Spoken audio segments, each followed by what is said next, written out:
আপনি কি পুরী ভ্রমণের একটি সম্পূর্ণ ভিডিও খুঁজছেন? মানে যেখানে একটি ভিডিওতেই থাকবে পুরী ভ্রমণের সমস্ত তথ্য? তাহলে ঠিক স্থানেই ক্লিক করেছেন। একটি মাত্র ভিডিওতে আপনারা সমস্ত তথ্য পাবেন, যার সাহায্যে আপনার পরবর্তী ভ্রমণের জন্য একদম পারফেক্ট প্ল্যানিং করতে পারবেন, বা ঘরে বসেই পুরীতে না এসেও পুরী ভ্রমণের সমস্ত তথ্য পেতে পারেন। যেমন পুরী কখন আসবেন, কিভাবে আসবেন, কতদিন সময় লাগে, কোথায় থাকবেন, কোথায় বা খাবেন, বাজার করে খেলেও তা কিভাবে পসিবল, পুরী লোকাল ছাড়াও চিল্কা হ্রদ ও পুরী কোণার্ক ভুবনেশ্বর ভ্রমণের খুঁটিনাটি তথ্য, পুজো কখন কিভাবে দেবেন, গাড়ি কোথা থেকে বুকিং করবেন, কেমনই বা খরচ, মানে সমস্ত তথ্য যা আপনার কাজে লাগবেই। যদি না লেগে থাকে সিম্পল ডিসলাইক বোতামে প্রেস করে চলে যাবেন। আর যদি ভালো লাগে তবে একটা লাইক আর কমেন্টে যে কোনো একটা মেসেজ আমার জন্য ছেড়ে যেতে কিন্তু ভুলবেন না। সব থেকে ভালো ভালো মেসেজগুলি পরবর্তী ভিডিওতে তুলে ধরব।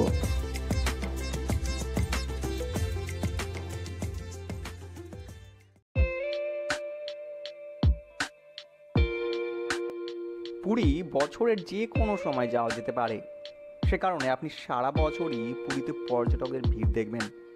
তবে পুরী যেহেতু কোস্টাল এরিয়ার মধ্যে পড়ছে, সেক্ষেত্রে এখানকার আবহাওয়া সারা বছর নাতিশীতোষ্ণ, অর্থাৎ না খুব গরম না খুব ঠান্ডা। তবে তুলনামূলক গরমকালে আপনি সাইট সিনের জন্য একটু অসুবিধা হতে পারে, যে কারণে বর্ষা ও শীতকাল পুরী যাওয়ার জন্য সেরা সময়। কিন্তু রথযাত্রা পুরীর প্রধান উৎসব হওয়ার ক্ষেত্রে এই সময় পুরী শহর কানায় কানায় পরিপূর্ণ থাকে এবং হোটেল, গাড়ি ভাড়া সব কিছুরই দাম বেশি থাকে বা ভাড়া বেশি থাকে। শুধুমাত্র ভ্রমণের জন্য এই সময়টা কিন্তু উপেক্ষা করতে পারেন।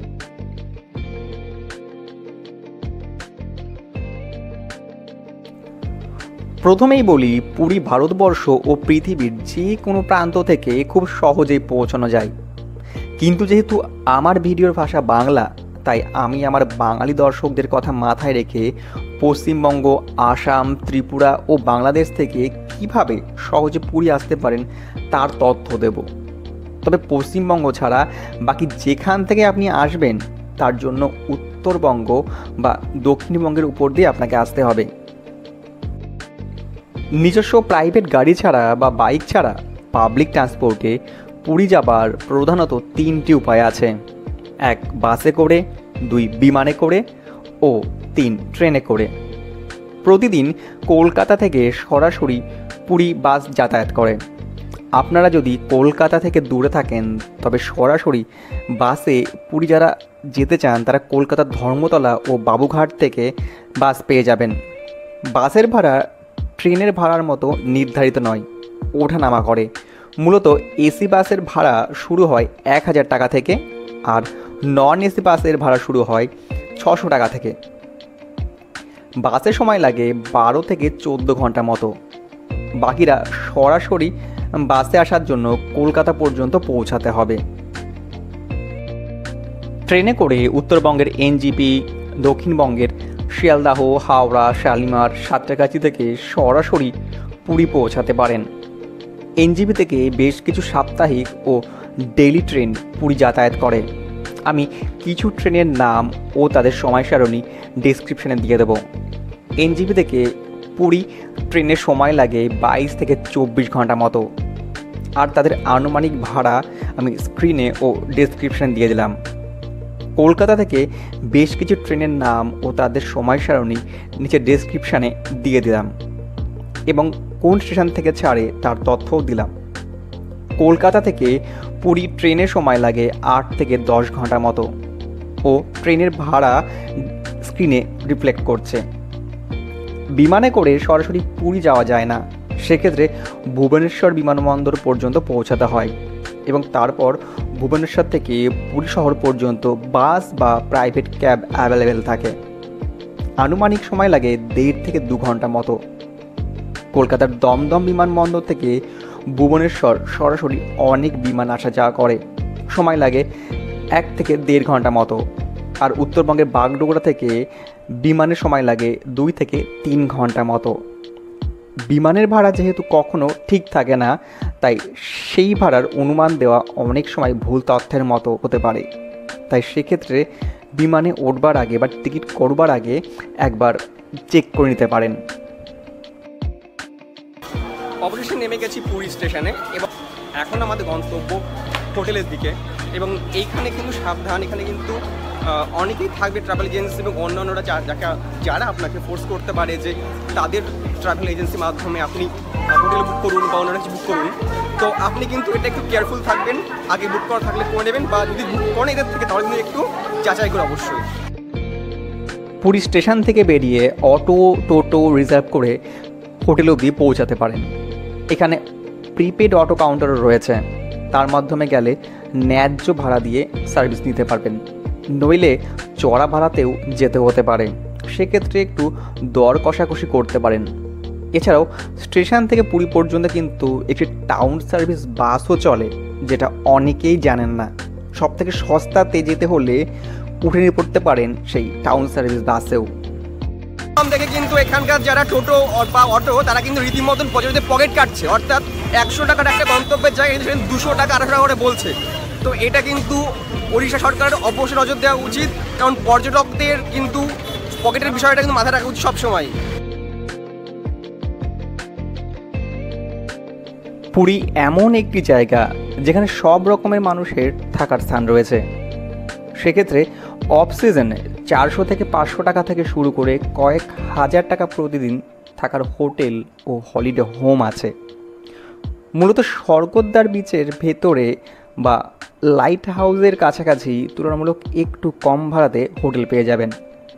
এছাড়া সি ভিউ স্ট্যান্ডার্ড রুমের জন্য কিন্তু স্বর্গদ্বার বিচের রাস্তা বরাবর দিয়ে যে হোটেলগুলি আছে তা কিন্তু বেশ ভালো ভিউ। মূলত রথ ও নানান বড় উৎসবের সময় কিন্তু এখানে হোটেল ভাড়া ওঠানামা করে। অনলাইন বিভিন্ন হোটেল বুকিং অ্যাপস ছাড়াও সরাসরি হোটেলে এসেও কিন্তু রুম বুকিং করতে পারেন, তবে অনলাইন বুকিংয়ের ক্ষেত্রে কিন্তু একটু সাবধানতা অবলম্বন করাই ভালো। চলুন আপনাদেরকে একটি 600 টাকার বাজেট হলিডে হোমের উদাহরণ দেখায়।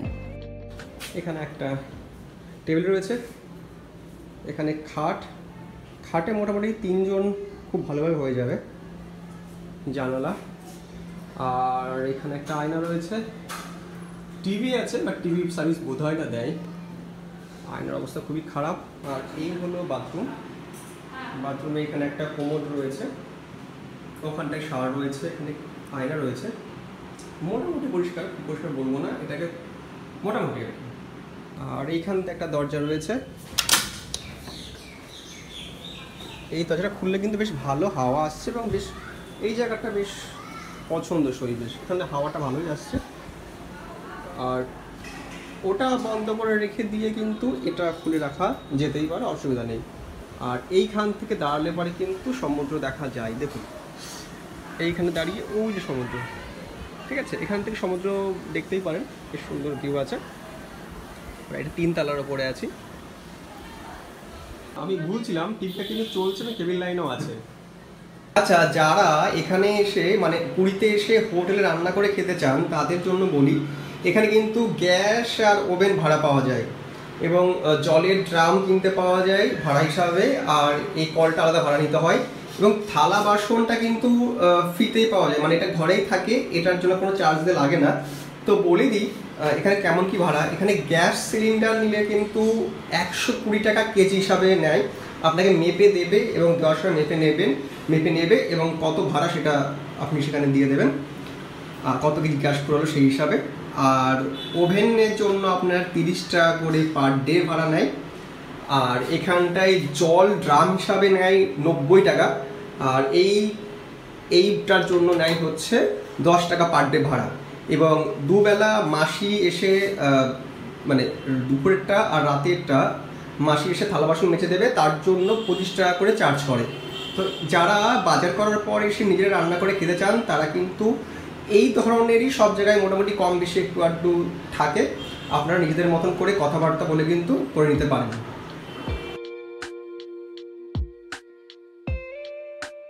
যে পুরীতে এসে অনেকেই আমরা বাঙালিরা বাঙালি হোটেলের খোঁজ করে থাকি এবং একটু সস্তায়। তো এই পর্বে আপনাদের জন্য সেই রকম কয়েকটি বাজেট বাঙালি হোটেলের খোঁজ দেবো, যেখানে কিনা আপনারা সস্তায় আপনাদের দুপুর এবং রাতের এবং সকালের খাবার নিতে পারেন। মধ্যবিত্তের নাগালের মধ্যে থাকা বেশ কয়েকটি রেস্টুরেন্টের খবর দেওয়ার চেষ্টা করব। পরিষ্কার পরিচ্ছন্নতা, পরিবেশ, খাবারের কোয়ালিটি ও ব্যবহার অনুসারে সব থেকে ভালো লেগেছিল আমাদের বেঙ্গলি ফুড প্লাজা। ডিম কেমন? খুব ভালো, মানে একদম লাইট রান্না, মশলা দেওয়া খুব একটা নয়, একদম বাড়ির মতো খাবার।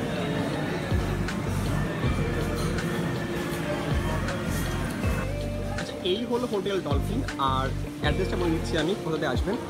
এইটা হলো বাঙালি যে মার্কেটটা, সেই রাস্তাটা, মানে বাঙালি মার্কেটের রাস্তা থেকে ঠিক উত্তর দিক বরাবর আসলেই কিন্তু পাবেন ডলফিন রেস্টুরেন্ট, যেখানে আমরা খেলাম। এছাড়াও কিন্তু এই গলিতে অনেকগুলি বাঙালি রেস্টুরেন্ট আছে। আমি এক এক করে চেষ্টা করব বেশ কয়েকটি রেস্টুরেন্টের মানে অ্যাড্রেস আপনাদের দেবার।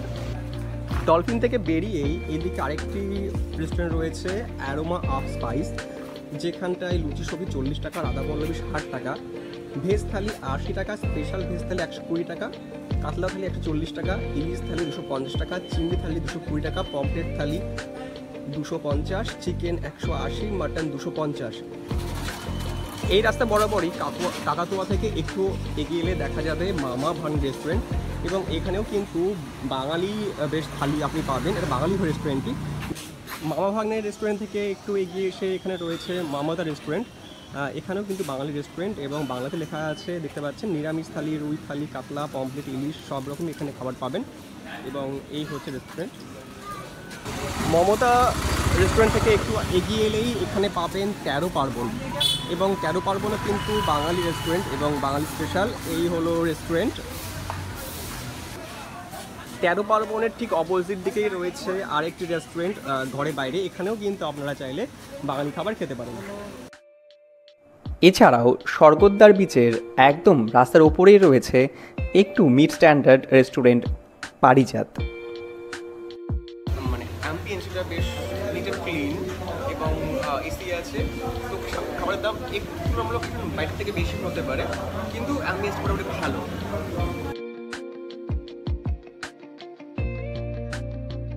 যারা এখানে এসে রেস্টুরেন্টে না খেয়ে কম খরচে নিজেরা বাজার করে খেতে চান, তারা কিভাবে কোথা থেকে বাজার করবেন, কেমন তার বাজার দর, মাছ কেমন, সবজি কেমন, মুদিখানার দাম দর কেমন, প্লেটের দাম কেমন, এছাড়াও কোথায় রান্না করবেন, মানে এমনও আছে এখানটাতে যে আপনারা টাকা দেবেন, তাই তো, ওটা রান্না করে দেবেন।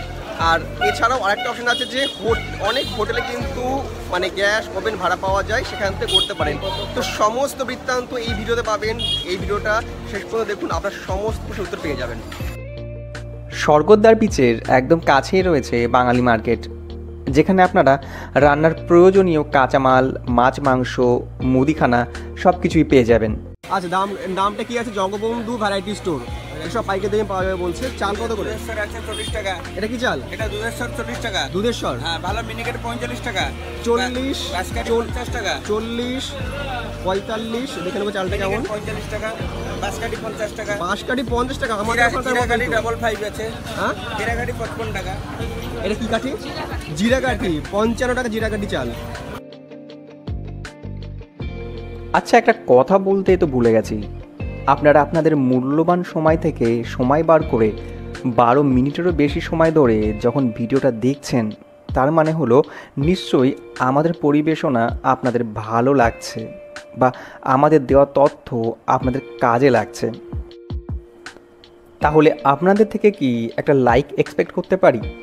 যদি পারি, তবে অবশ্যই আপনাদের একটি লাইক দিয়ে আমাদেরকে উদ্বুদ্ধ করতে পারেন।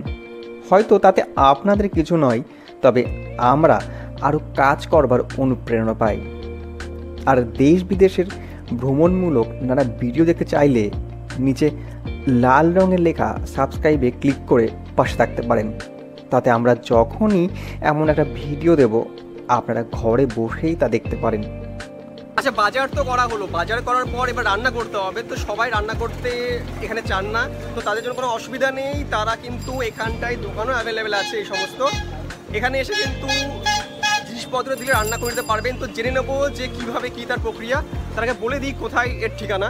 এই যে বাঙালি মার্কেট থেকে এইখানটায় রয়েছে মালতী হ্যান্ডলুমসের ঠিক অপোজিট রয়েছে এই দোকানটা। আর এই হলো তার ফোন নাম্বারও আছে। আচ্ছা, আমি জেনে নেবো যে কীভাবে কি রান্না করার নিয়ম। আমাদের 1 কেজি ভাত রান্না করতে গেলে 60 টাকা, হ্যাঁ, ডালি 250 রান্না করতে গেলে 40 টাকা, আচ্ছা, 1 কেজি মাছ 150 টাকা, আচ্ছা, 1 কেজি চিকেন 150 টাকা। আচ্ছা, তেল মশলা আমরাই দেবো, শুধু কাঁচা মালটা আপনারা দেবে, তেল মশলা আমরাই দেবো। আচ্ছা, আর রাত্রিবেলা তড়কা হয়, আমাদের তড়কা হয়, রুটি হয়, আলু দম হয়, আলু বিনসি ভাজা হয়। আর যারা আপনি যে যারা দেবে তার রান্না হয়, মাছ, মাংস, pakora, chilli chicken, biryani, fried rice, যে যা দিলে রান্না করে। এই গলিতে আরও বেশ কিছু এমন দোকান রয়েছে যেখানে আপনি কাঁচা মালের বদলে রেডি করা রান্না পাবেন। নিজেরা একবার ঘোরাঘুরি করে যাচাই করে চাইলে করাতেই পারেন।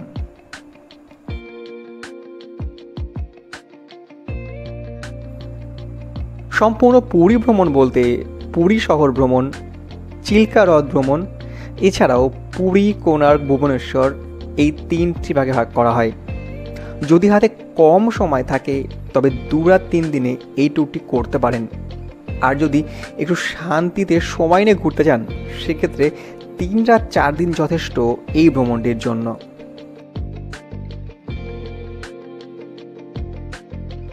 পুরীর লোকাল সাইটসিনের জন্য টোটো, অটো এবং প্রাইভেট কার করতে পারেন। এছাড়াও চিল্কা ও পুরী, কোণার্ক, ভুবনেশ্বরের জন্য বাস বা প্রাইভেট ক্যাবে করে সাইটসিন করতে পারেন। বিশেষ করে চিল্কা ও পুরী, কোণার্ক, ভুবনেশ্বর ভ্রমণের জন্য সরকারি ওটিডিসি ও বেসরকারি সংস্থার তুলনামূলক খরচ কম প্রাইভেট ক্যাবের তুলনায়। আমরা একটু ওটিডিসি ও একটি বেসরকারি সংস্থা থেকে একটু আইডিয়া নেবারও চেষ্টা করব।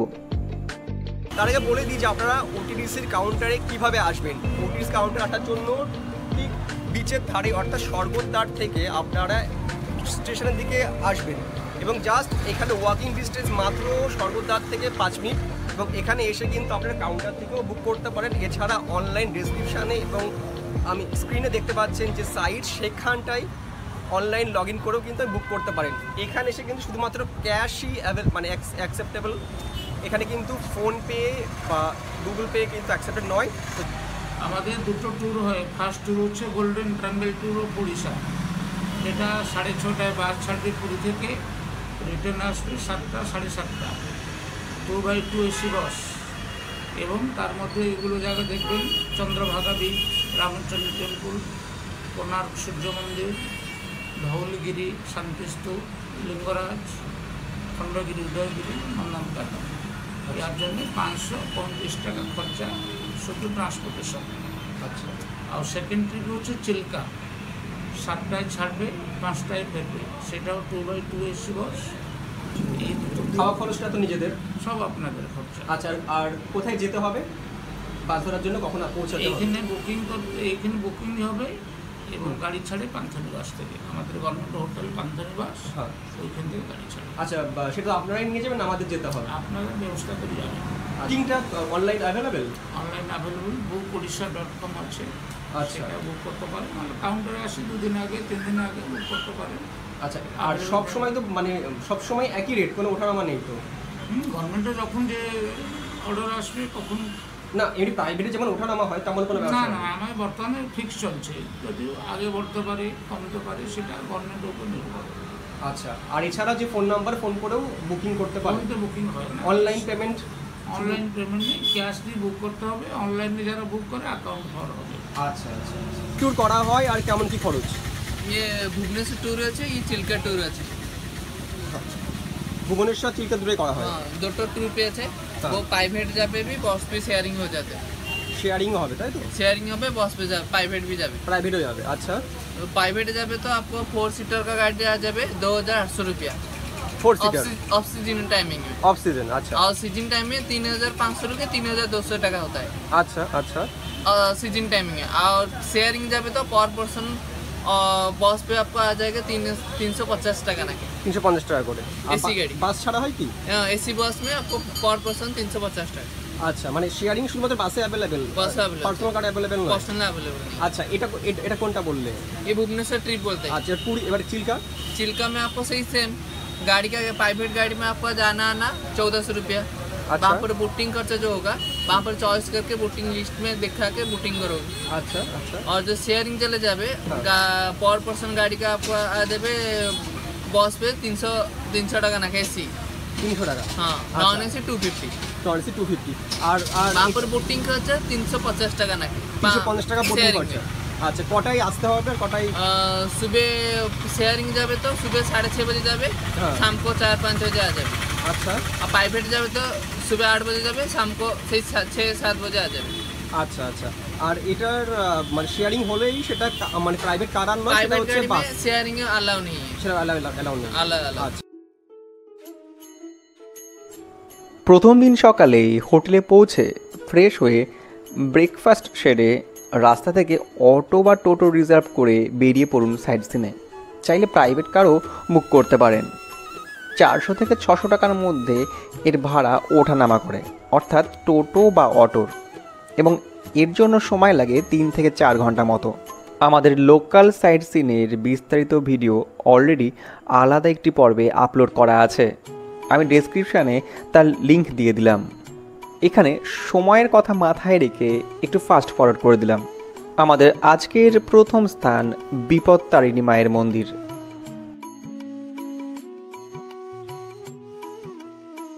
এরপর এলাম মোহনাতে। নির্জনের স্থান আপনাকে অবশ্যই মুগ্ধ করবে।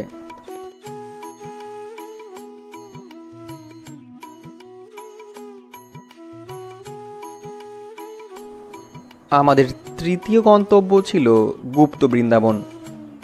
শ্রী চৈতন্যদেব পুরীতে থাকাকালীন এই স্থানে এসে ধ্যান করতেন। বর্তমানে নানা দেবদেবীর মূর্তি সহকারে বিশেষত শ্রীকৃষ্ণের ও নানা পৌরাণিক কাহিনী বর্ণিত রয়েছে। বৃন্দাবনে প্রবেশ করতে গেলে আপনাদেরকে জন প্রতি 10 টাকা টিকিট দিতে হবে। আর ঠিক এভাবেই লাইন দিয়ে এবং লাইন মেনটেন করে আপনাদেরকে এক এক করে যে দর্শনীয় স্থানগুলি আছে সেগুলি দেখতে হবে।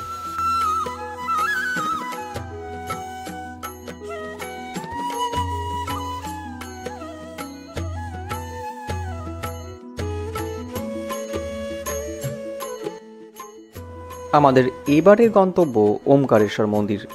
শ্রী হনুমান, লক্ষ্মী দেবী ও ওমকারেশ্বর এখানে পূজিত হন।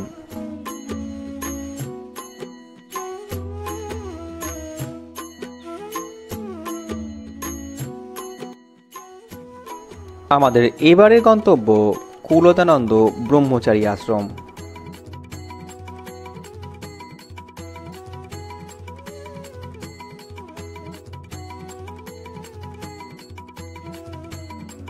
এবারে আমরা এসে পৌঁছালাম জগন্নাথ দেবের পিসি বাড়িতে। রথের আগে জগন্নাথ দেবকে এখান থেকে স্নান করানো হয়।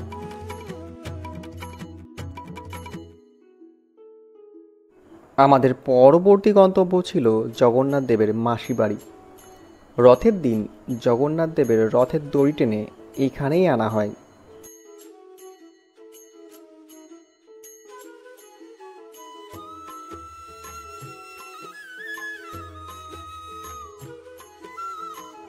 এবারে এসে পৌঁছালাম জাপানিজ টেম্পলে।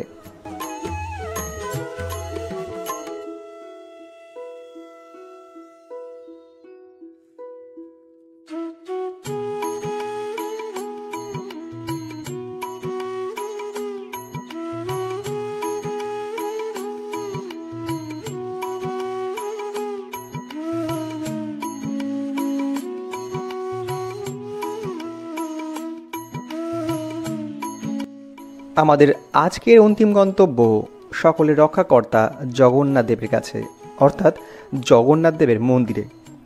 এখানে মন্দিরের ভেতরে মোবাইল, মানি ব্যাগ, ক্যামেরা বা অন্যান্য কিছু অ্যালাউ করা হয় না। তাই মন্দিরের ভেতরে প্রবেশের আগেই সব কিছু বাইরের কাউন্টারে জমা দিয়ে খালি হাতে তবে প্রবেশ করতে পারবেন।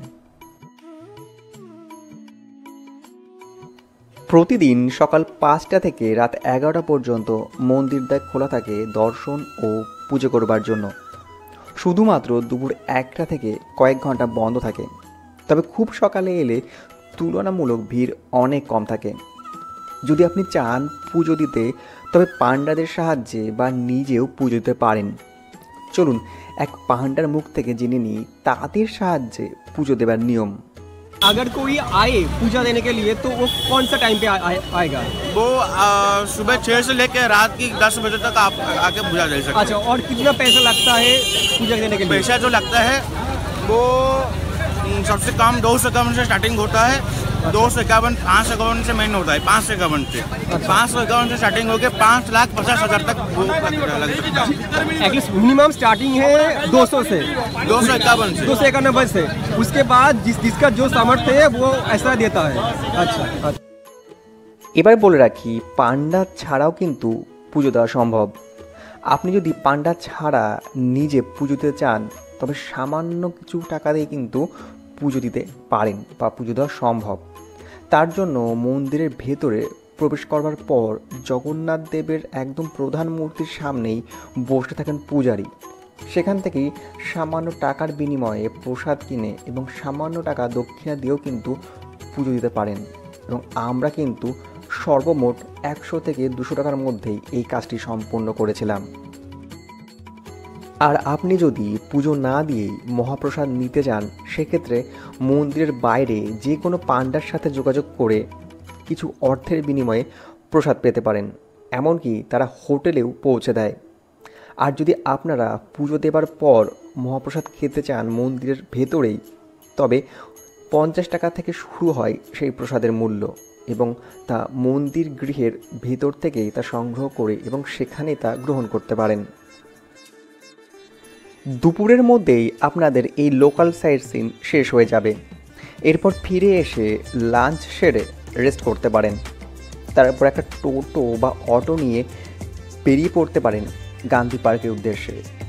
মূলত সেভাবে দেখার কিছু বা আকর্ষণীয় বলে আমার মনে হয়নি। তবে তারপর পৌঁছে গিয়েছিলাম গোল্ডেন বিচে। বর্তমানে আমি আছি গোল্ডেন বিচে, এবং গোল্ডেন বিচের ঠিক এইখানে হচ্ছে টিকিট কাউন্টার, এবং এইখানে কাউন্টার থেকে আপনাকে 20 টাকা পার হেড দিয়ে আপনাকে টিকিট কাটতে হবে। এবং এখানে এলে মনেই হবে না আপনি সেই ভিড়ে ঠাসাঠাসি পুরীতে আছেন। এক টুকরো গোয়ার স্বাদ পাবেন এখানে।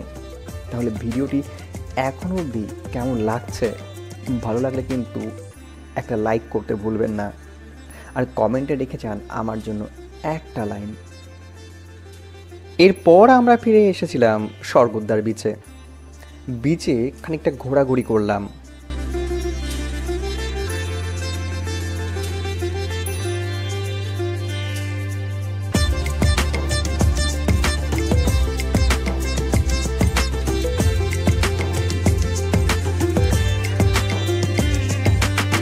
তারপর পৌঁছে গেলাম বিখ্যাত গজা খেতে।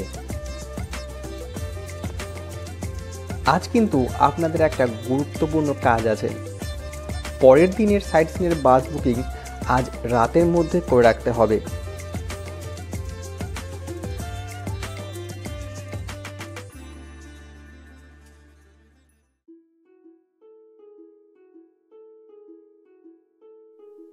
পরদিন সকালে রওনা হলাম পুরী, কোণার্ক, ভুবনেশ্বর ভ্রমণে।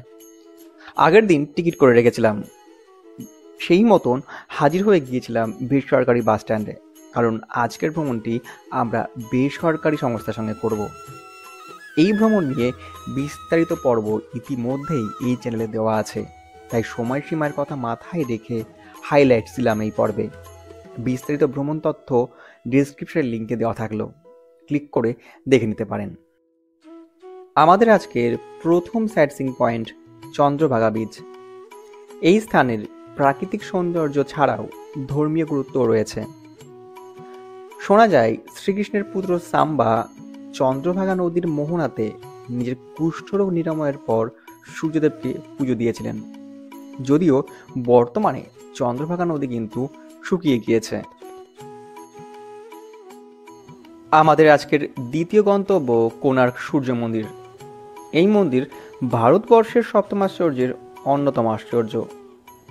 কোণার্ক সূর্য মন্দির কবে তৈরি হয়েছিল, কে বা কারা তৈরি করেছিল, মন্দির ধ্বংস বা কেন হয়েছিল, এই সমস্ত প্রশ্নের উত্তর নিয়ে বিস্তারিত পর্ব ইতিমধ্যেই এই চ্যানেলে দেওয়া আছে, নিচে ডেসক্রিপশনে ক্লিক করে দেখে নিতে পারেন।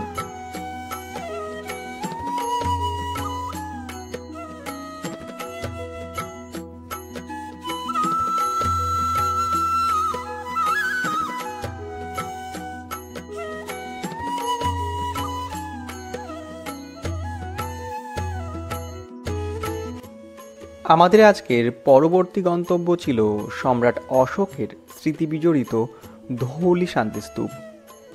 ইতিহাসে সেই রক্তক্ষয়ী কলিঙ্গ যুদ্ধের দয়া নদী বয়ে গিয়েছে পাশ দিয়েই। ভারতবর্ষের ইতিহাসের অন্যতম নিদর্শনের সাক্ষী হতে আপনাকে একবার আসতেই হবে এখানে।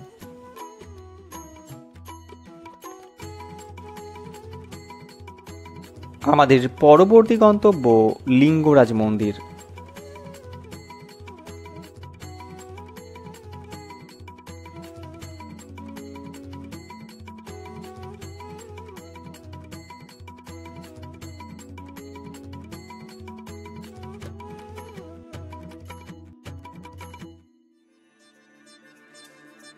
এবারে পৌঁছালাম উদয়গিরি ও খণ্ডগিরি। উদয়গিরি ও খণ্ডগিরি মূলত পাহাড় কেটে কৃত্রিম উপায়ে গুহার নিদর্শন। উদয়গিরি ও খণ্ডগিরি পাশাপাশি রয়েছে, যা সম্পর্কে বিস্তারিত তথ্য ইতিমধ্যেই ভিডিও আকারে দিয়েছি।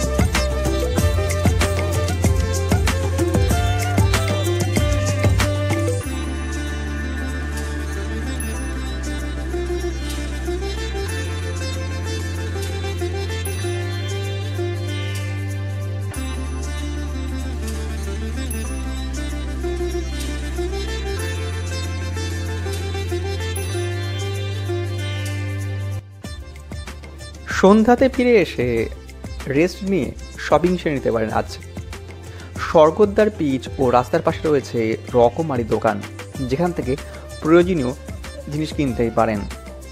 আর পরদিন মানে তৃতীয় দিনের চিল্কা ভ্রমণের টিকিট না করা থাকলে আজ রাতের মধ্যে সেটি করে নিতে হবে।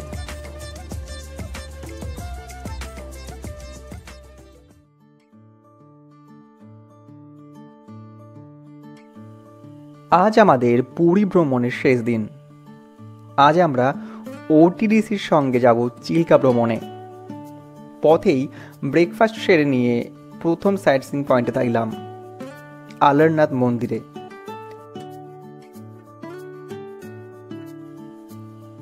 এরপর আমাদের বাস এসে দাঁড়ালো সাতপাড়া আইল্যান্ডের ওটিডিসির পান্থ নিবাসে।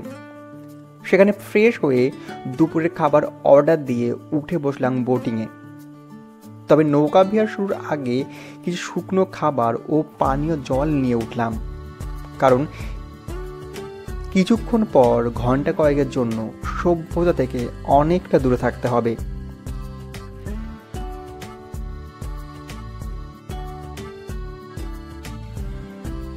বোটিংয়ের আনন্দ নিতে নিতে যদি ভাগ্যে ডলফিন দেখার সুযোগ থাকে তবে তা দেখে বোট দাঁড়াবে রাজহংস আইল্যান্ডে।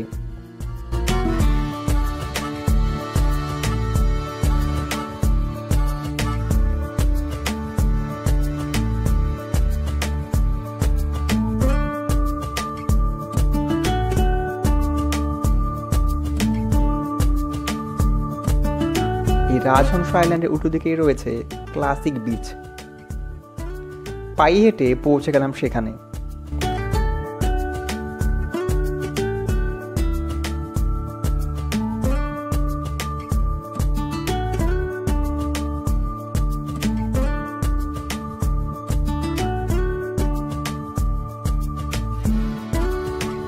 কিছু সময় সেখানকার সৌন্দর্য উপভোগ করে আবারও ফিরে এলাম। এবার বোট এসে দাঁড়ালো সেখানে যেখান থেকে আমাদের যাত্রা শুরু হয়েছিল। এরপর প্রবেশ করলাম চিল্কা মিউজিয়ামে। সবশেষে যাত্রী নিবাসের লাঞ্চ সেরে রওনা হলাম আবারও পুরীতে। আজ রাতে আমাদের বাড়ি ফেরার ট্রেন। কেউ চাইলে আজকের রাতটুকু রেস্ট নিয়ে পরের দিনও ফিরতে পারেন।